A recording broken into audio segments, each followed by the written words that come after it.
let's talk about a story that was absolutely forged in the fire of a brutal civil war. We're talking about a time when brother fought brother, and, the most devastating weapons in the entire world, the dragons, were turned against each other. This is the story of the day that all of that fighting became intensely personal.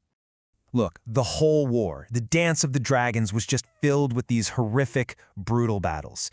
But in all that fire and blood, there was one single showdown, one confrontation that would be remembered above every other. It's the kind of thing that would be sung about for centuries, a tale whispered in both awe and, frankly, pure terror. And you gotta understand, this wasn't about strategy. It wasn't about sieges or armies on a field. No, this was raw. It was personal, and it was set to unfold thousands of feet in the air, right over the vast, dark waters of a lake they called the God's Eye. A final, violent reckoning between an uncle and his nephew. Okay, so to really get what happened that day, we have to understand the two men at the absolute heart of this storm. I mean, two princes of the same blood, but they couldn't have been more different. It was like fire and ice. So on one side you have Daemon Targaryen, the rogue prince. This guy was already a living legend, a battle-hardened, completely unpredictable warrior who basically lived by his own rules. Then you have his nephew, Aemond Targaryen, younger, colder, and just burning with this relentless, simmering rage ever since he lost his eye as a kid. He was obsessed with two things: strength and getting his revenge. And their dragons? Well, they were pretty much perfect reflections of their riders. Daemon rode Caraxes, the Blood Wyrm, maybe not the biggest dragon out there, but he was notoriously vicious, incredibly fast, and just plain aggressive. Aemond, on the other hand, commanded Vhagar, the last survivor from Aegon's conquest. She was the largest, oldest, most powerful dragon in the world, a living siege weapon. So what you have here is the ultimate contest: savage speed versus just overwhelming, unstoppable power. So, how in the world did these two absolute forces of nature end up on a collision course? Well, it all started with a brilliant and honestly a brutal bit of psychological warfare that really could only end one way. Okay, so here's how it all went down. It starts with Daemon taking over the massive strategic castle of Harrenhal. Now, Aemond's response wasn't to attack the castle directly. No. Instead, he wages this campaign of absolute terror, just burning the lands all around it to ash. It was a vicious, psychological game all meant to draw Daemon out. And eventually, Daemon had seen enough. He sends a direct challenge. Just us, man to man, dragon to dragon. And well, that was a challenge Aemond was never, ever going to refuse. And so Daemon just waited.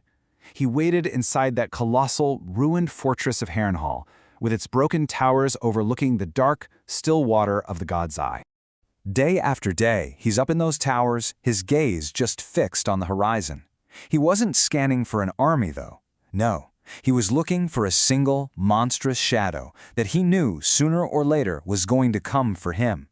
Can you imagine the tension in that castle? It must have been completely unbearable. Every single soldier there knew exactly what was coming. It probably felt like the air itself was holding its breath, just listening for that inevitable, terrifying sound of dragon wings. And then, one evening, as the sun was setting, just setting the clouds on fire, the waiting was over. The moment was here.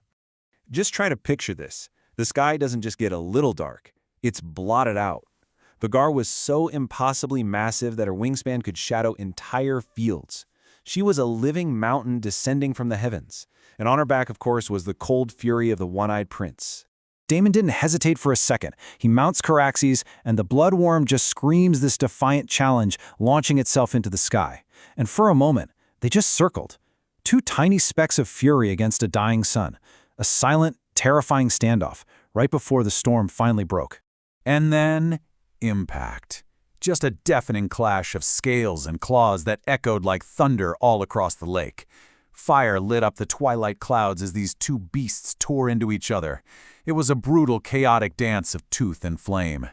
Caraxes definitely had the speed, but Vhagar had sheer, overwhelming power. But somewhere in all that chaos, the battle shifted.